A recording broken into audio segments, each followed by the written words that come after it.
এই মুহূর্তে আমরা রয়েছি প্রধানমন্ত্রীর কার্যালয় ভবনে। এই প্রধানমন্ত্রীর কার্যালয়ে কিছুক্ষণ আগে অর্থাৎ এখন থেকে 1 ঘন্টা আগে যারা নিরাপত্তার দায়িত্ব ছিলেন অর্থাৎ পিজিআর সহ অন্য নিরাপত্তা বাহিনী এবং পুলিশের সদস্য যারা ছিলেন এই জায়গাটি যখন ছেড়ে দেয় ঠিক তখন আমরা এখানে এসেছিলাম।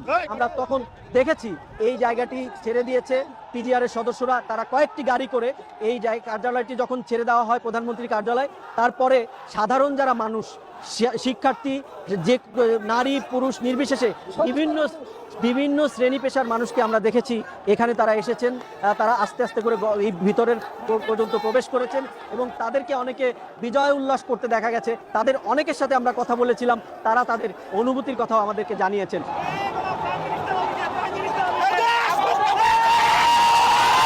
এই বিজয় সারা বাংলাদেশের ছাত্র সমাজকে আমি একজন মা উৎসর্গ করলাম। দীর্ঘ 15 বছর আমাদের মৌলিক অধিকার, প্রথম হলো গণতন্ত্র, ভোট আর ভোটাধিকার সে হরণ করেছে। শেখ হাসিনা যত 15 বছর আমাদেরকে যেভাবে জ্বালাইছে এবং সরকার আমাদের যেন আর পৃথিবীতে যেন না আসে। আমরা আল্লাহর কাছে লাখ লাখ শুকরিয়া করি, আমরা এরকম সরকার আর জীবনও চাই না। আমার দেশ স্বাধীন চাই, আমরা স্বাধীন হই।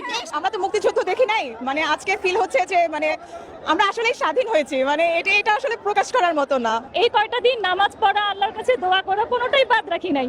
হয়তো মাঠে নামতে পারিনি, কিন্তু মন থেকে দোয়া, দেশের জন্য দোয়া করেছি। আজকে স্বাধীন হতে পেরে অনেক খুশি লাগছে। অনেকে কার্যালয়ের জিনিসপত্র নিয়ে যায়।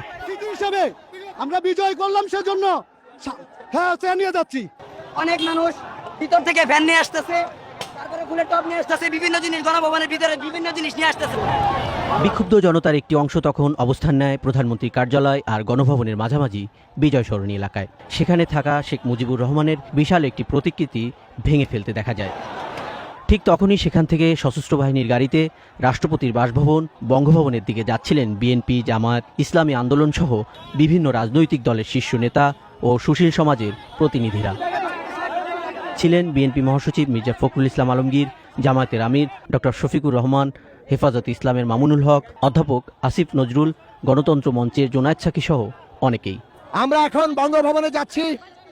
আমরা সেখানে অন্তর্বর্তী সরকার নিয়ে রাষ্ট্রপতির সাথে কথা বলবো। আমরা এই ছাত্র জনতার যে গণ অভ্যুত্থান, শহীদের রক্তের উপর দাঁড়িয়ে আজ যে নতুন ইতিহাস সৃষ্টি হয়েছে, আগামীর বাংলাদেশের ছাত্র তরুণ সমস্ত মানুষের আকাঙ্ক্ষা অনুযায়ী হবে। এ সময় পথে পথে সশস্ত্র বাহিনীকে ঘিরে উল্লাস করতে দেখা যায় সাধারণ মানুষের অনেককেই।